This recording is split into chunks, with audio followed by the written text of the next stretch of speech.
Hi friends, happy Friday. Nice to see you today. It's Friday, my favorite day. So far this week, we have done Math Monday, Artistic Tuesday, Writer Wednesday, All Things Thursday, and today is Fresh Air Friday. I'm so excited about today's activity, and I can't wait to tell you what you get to do today. So stay tuned. All right, friends. So for today's activity, you get to take a walk outside and hunt for bugs. You're going to use tally marks to show how many you found. So this is the worksheet that goes with today, and you'll notice I've put some sentence frames down at the bottom. Don't worry about that just yet. First thing you're going to have to do is get outside.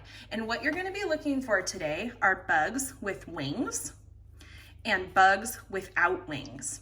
So while you're outside with your paper and your pencil or whatever you're writing with, you're going to keep track of how many bugs you see with wings by using tally marks, or keeping track of how many bugs you see without wings using tally marks.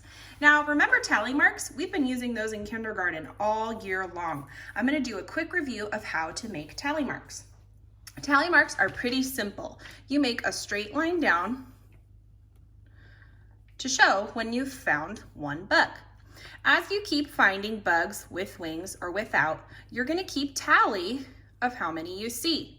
Who remembers what happens when I get to the 5th tally mark?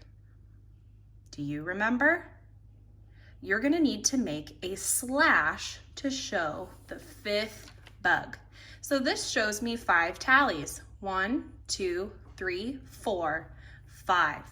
If I find another bug, a 6th bug, I'm just going to start another group of tally marks right next to that one. What number does this show? 6, you're right. 5 plus 1 more makes 6. So you're going to keep track with tallies how many bugs you see with wings and how many bugs you see without wings. Okay? After you've done your walk outside, you're going to go and total up how many of each bug you saw. I'm going to grab a pen and do a quick example for you. So let's pretend I went out on my walk and I saw 1, 2, 3, 4, 5, 6, 7 bugs with wings. I would count up how many tally marks I have and write my total over here in the totals box. I saw 7 bugs with wings, so I'm going to write the number 7. Okay? Let's pretend that I saw only 3 bugs without wings. I would write the number 3 in the total box, okay? After you've figured out your totals, you're gonna have some writing where we look at the information we collected and we kind of look at it and analyze it. So I have written some sentence frames here for you to use while you're looking at your tally marks and how many bugs you saw. The first sentence says, I saw with wings. That's where you write how many bugs did you see with wings.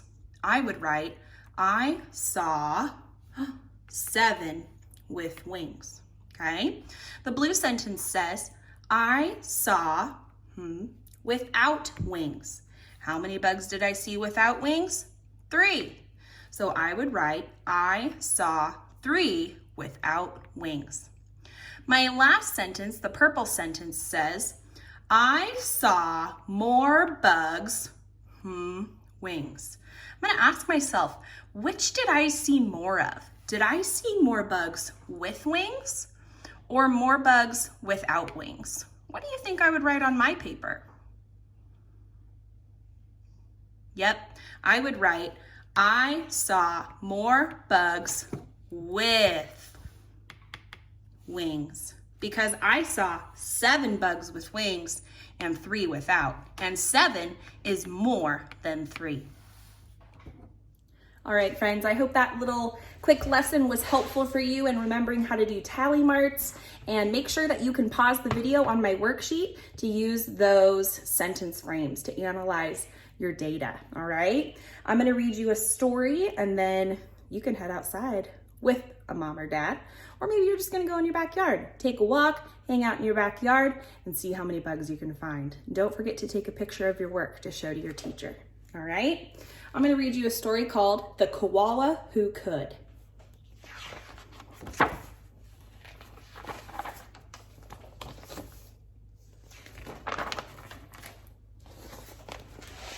In a wonderful place where the day was just dawning and the breezes blew soft on a warm golden morning, in a place where the creatures ran wild and played free, a koala called Kevin clung to a tree.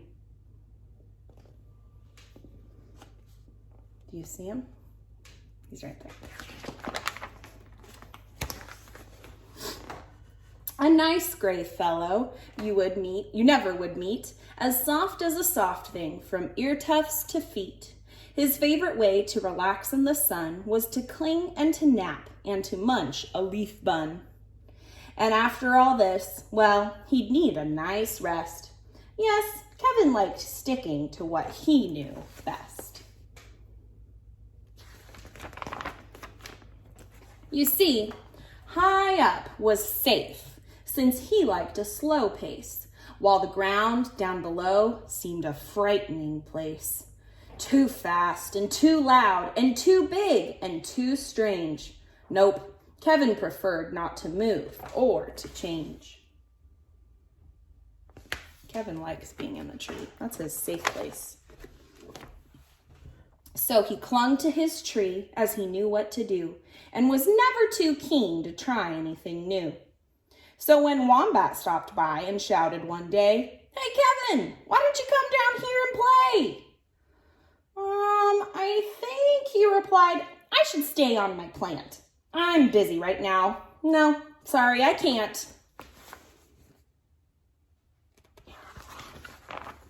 "Why not?" cried the Ruse with a super loud cheer.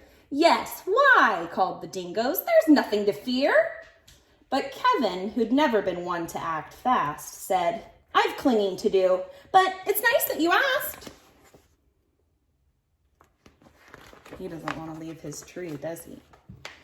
As Kevin sat watching them chatter and share, a part of him wished that he could join in down there. But he knew he'd miss home. It was dark and so late. The whole thing was risky. Adventure could wait. Whatever the invite, he'd always say no. Oh dear, it seemed Kevin just couldn't let go. Can you think of some words that might describe Kevin? Is he a brave koala?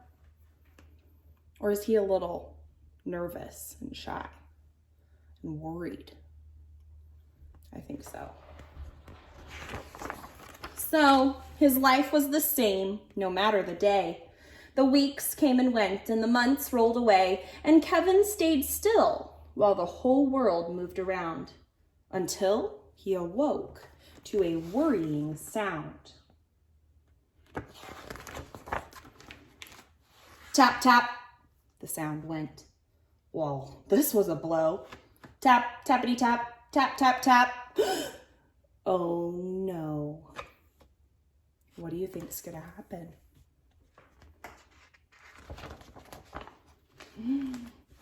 "Uncling!" the crowd called, which had gathered below. "Leap and we'll catch you! Just let yourself go!"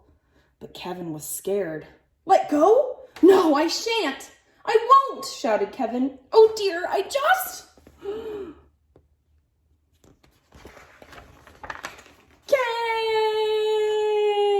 Can't! Woof! Down came the tree, and with it was bringing crash and a wallop, a Kevin still clinging. Kevin, he carefully opened one eye and looked up at the love staring down from the sky. Then one paw by one paw, he loosened his hold. He felt springy and light and happy and bold. The worst he could think of had now come to pass. That means the worst thing that he thought could ever happen, happened. And guess what? He was just fine. Why, he felt quite first class. So when Wombat leaned over and held out his paw, Kevin no longer felt worry or doubt. When Dingo asked, "Now will you come out to play?" the crowd all joined in with a, "What do you say?" And even though this wasn't part of his plan, Kevin replied, "Yes, I think that I can." And Kevin from then on was always can do. Because life can be great when you try something new. And that's the end. I love that story because he turned into a brave koala and he learned so much, and that there's so many cool things that he can try and do when he's brave. All right, friends, happy Friday. Get some fresh air and go hunt for bugs. And I will see you next week.